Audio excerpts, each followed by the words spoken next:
Just imagine, you're driving through Alexandria, Virginia, and there it stands, the George Washington Masonic National Memorial. You've never heard of it. America would never have the world's largest Masonic shrine to one man. We would have learned about it in school. But here it is, this massive stone temple on a triple-stacked pyramid mound, plain as day, staring down at the Capitol like it owns the city, built in celebration of the captivity of the land and its people, bold and unashamed. An enormous compass and square with the glowing G right in the middle of the lawn. While most folks blow right past this every day and swear none of this shit is real. Just a bunch of old guys in funny hats doing charity work, they say. Yet nearly every president in our history, from Washington to the modern era, has stood inside lodges like this and taken the very same oaths. The lambskin apron they tie around a man's waist, it's not a cute costume. It's the mark that says he's been stripped naked, blindfolded, and brought into their ancient family to the third degree. Low-level Masons jump into every comment section the second I post about Freemasonry. They say it's just brotherhood. We help people, for they know not what they do. They're just the foot soldiers who never see the full beast they're feeding. They don't realize they're reenacting the murder of Haram Abif in lodge rooms all over the world. The man killed because he wouldn't give up the secrets. They acted out with real intensity. Oaths sworn by the penalty of having your throat cut or your tongue ripped out. Every single time a new man is brought in, they run through the same dark ceremony. These men laid cornerstones on most buildings. They call themselves the architects. But these Masons, they were the ones that founded everything, not created.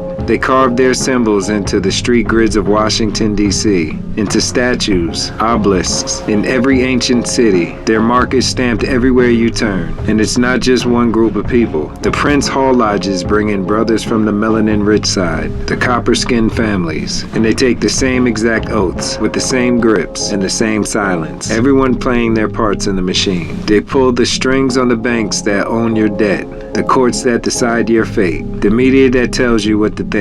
They sit in the quiet rooms where wars are planned and laws are written long before the rest of us ever hear about them. They protect their own when one gets caught, like quiet transfers, or drop charges, like favors called in behind closed doors. They guard the real history, the old knowledge, and the bloodlines of power, making sure the common man stays distracted and divided while they steer the ship. They own the big corporations, the universities, the entertainment world, the money printers. They decide which stories get told and which ones get buried. They keep the people fighting over left and right so we never notice the hands moving all the pieces. They shape what our kids learn in school, what we watch on television, the prices we pay for food and gas, and that glowing G in their emblem. Some call it the grand architect of the universe. Others say it stands for geometry, the sacred tool they claim built reality itself.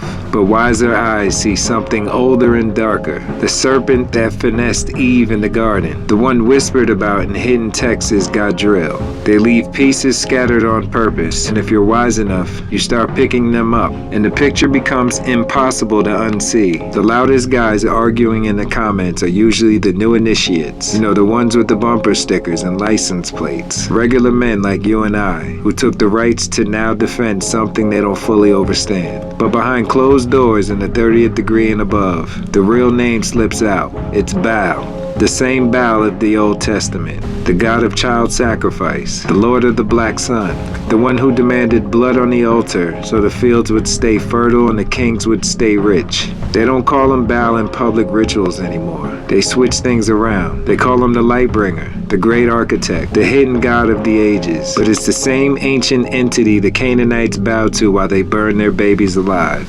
The Masons kept that fire going. They just changed the robes. And the higher you climb, the clearer it becomes. The square and compass aren't just tools of building. They're tools of binding. They bind nations. They bind bloodlines. They bind souls. And at the very top, the ones who truly know don't worship the true Most High. They worship the one who rebelled against them. They call it enlightenment. But there's some of us that see it for what it truly is. Connect the dots if you're wise enough. Most never will. But once you do, you could never look at this country the same way again, or life for that matter. Wicked mystics and Masons that murder for the sake of the great work.